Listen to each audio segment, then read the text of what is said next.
దశాబ్ద కాలం తర్వాత పార్లమెంట్ లో ప్రజాస్వామ్యబద్ధమైన చర్చ మొదలైందని సీనియర్ పాత్రికేయులు సెక్యులర్ సోల్జర్స్ నాయకులు పులుగుజ్జు సురేష్ అన్నారు. ఇక కార్పొరేటర్ తో కలిసిపోయిన బీజేపీ ప్రజాస్వామ్యాన్ని కూలి చేస్తారని, పెరిగిపోయిన అవినీతి వల్ల దేశంలో ధరలు పెరిగిపోయాయని, రాహుల్ గాంధీ నాయకత్వంలో ఇండియా బ్లాక్ రాజసభ్య చర్చ జరుగుతోందని, నియంత నరేంద్ర మోడీని ప్రజలు గద్దె దించుతారని ఆయన చెప్పారు. భారతదేశానికి డాక్టర్ అంబేద్కర్ అందించిన రాజ్యాంగాన్ని ఆయుధంగా మలుచుకొని రాజకీయాల్లోకి పోయినటువంటి రాహుల్ గాంధీ వర్సెస్ రాముణ్ణి అడ్డం పెట్టుకొని రాజకీయాలు చేయడానికి వచ్చినటువంటి నరేంద్ర మోడీ పార్లమెంట్లో చాలా అద్భుతమైన చర్చ జరుగుతుంది. ఎందుకంటే నిన్నటి దాకా ఒక నియంతలాగా ఏ అంశం మీదైనా ఎటువంటి చర్చ లేకుండా వాళ్ళకి ఇష్టం వచ్చినట్టుగా ఎవరి ప్రజలను పట్టించుకోకుండా వారి అభిప్రాయమే దేశ అభిప్రాయంగా మార్చివేస్తూ వారికున్న సోషల్ మీడియాని ఉపయోగించుకొని దేశానికి వాళ్ళు అనుకుంటున్నటువంటి మతోన్మాదమే దేశానికి ఒక రక్షణ కవచము అని చెప్తూ మోసం చేస్తున్నటువంటి నరేంద్ర మోడీ యొక్క కుట్రలు, కుతంత్రాలు, దేశానికి చేస్తున్నటువంటి నష్టము, దేశం భవిష్యత్తులో పాడవబోతున్నటువంటి పరిస్థితులు, వీటన్నిటి మీద ఈరోజు భారత పార్లమెంట్లో చర్చ జరగడం అనేది, అంటే అనేక సంవత్సరాల తర్వాత, కనీసం ఒక దశాబ్ద కాలం తర్వాత మొదటిసారి భారతదేశంలో భారత పార్లమెంట్లో ఒక అద్భుతమైన ప్రజాస్వామ్యబద్ధమైన చర్చకు దారి తీయడం అనేది చాలా స్వాగతించదగ్గ విషయం.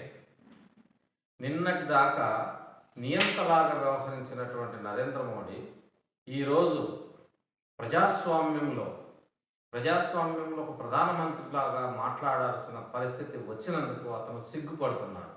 కానీ అతన్ని ప్రజాస్వామ్యంలో ప్రధానమంత్రిగా మాట్లాడించడానికి దేశమంతటా పర్యటించి, దేశమంతటా ప్రయాణం చేసి, దేశ ప్రజలందరినీ కలుసుకొని, అన్ని వర్గాలను కలుపుకొని భారత రాజ్యాంగ లక్ష్యాలను, మౌలిక సూత్రాలను నిలబెట్టడానికి, ఈ ప్రపంచానికి అతిపెద్ద ప్రజాస్వామ్య దేశం అని చెప్పడానికి రాహుల్ గాంధీ చేసిన ప్రయత్నము చాలా ఆనందించేటువంటి, సంతోషించేటువంటి విషయం.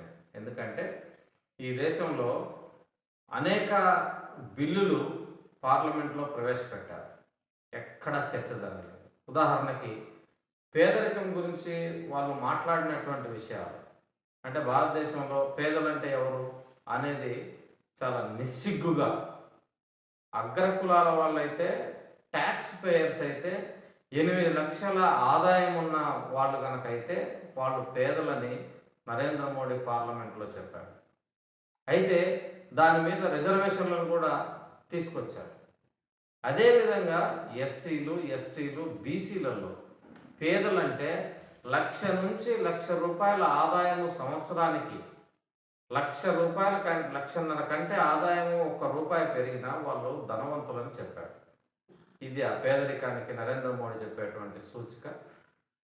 ఇంత పెద్ద విషయాన్ని, అంటే పేదలు అనేదానికి కూడా ఒక సమానమైన ప్రాతిపదిక లేకుండా, ఇదిగో వీళ్ళు పేదలు, కులం మతంతో సంబంధం లేకుండా 1,50,000 ఆదాయము మించితే వాళ్ళు పేదలు కాదు అని చెప్పేటువంటి నిబంధన లేదు.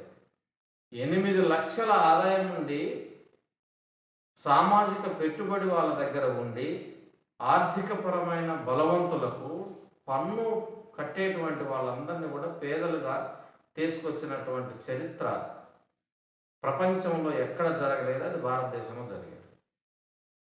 అదేవిధంగా ఎలక్టోరల్ బాండ్స్ తీసుకొచ్చారు. ఎలక్టోరల్ బాండ్స్ అంటే కార్పొరేట్ కంపెనీల నుంచి డబ్బు తీసుకొని రాజకీయాలలో పెట్టుబడిగా పెట్టి భారత ప్రజాస్వామ్య దేశాన్ని కార్పొరేట్ దేశంగా, కార్పొరేట్ అండ్ పొలిటికల్ వాళ్ళ ఇద్దరూ కలిసి ఈ దేశాన్ని దోచుకోవడానికి చేసిన ప్రయత్నం మన కళ్ళ ముందు కనపడింది. అంటే 2017వ సంవత్సరంలో మొదలైనటువంటి ఎలక్టోరల్ బాండ్స్ అధికారికంగా కార్పొరేట్ కంపెనీల వాళ్ళు ఎంపీలను, రాజకీయ పార్టీలను కొనుగోలు చేసి ప్రజాస్వామ్యాన్ని కూని చేస్తున్నటువంటి సందర్భంలో ఎక్కడెక్కడైతే ఎలక్టోరల్ బాండ్స్ రూపంలో బీజేపీకి వేలాది కోట్ల రూపాయలు డబ్బు వచ్చిందో అక్కడ అన్ని చోట్ల కార్పొరేట్ల సహకారంతో బీజేపీ గెలిచింది. కానీ ఈసారి ప్రజలు ప్రజాస్వామ్యాన్ని నిలబెట్టుకోవడానికి ప్రయత్నం చేశారు, సక్సెస్ అయ్యారు. ఎందుకంటే ప్రజాస్వామ్యం లేకపోతే భారతదేశంలో సామాన్య ప్రజల యొక్క మనుగడ అసాధ్యము. ప్రజాస్వామ్యం లేకపోతే మనిషి స్వేచ్ఛ కోల్పోతాడు. ప్రజాస్వామ్యం లేకపోతే మనిషి హక్కులు కోల్పోతాడు. ప్రజాస్వామ్యం లేకపోతే పౌరులకు చదువులు అందవు. ప్రజాస్వామ్యం లేకపోతే ప్రభుత్వ ఉద్యోగాలు ఉండవు.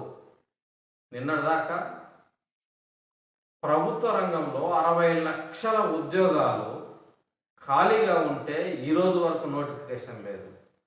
ఈరోజు జవాబు చెప్పాల్సినటువంటి పరిస్థితి వచ్చింది.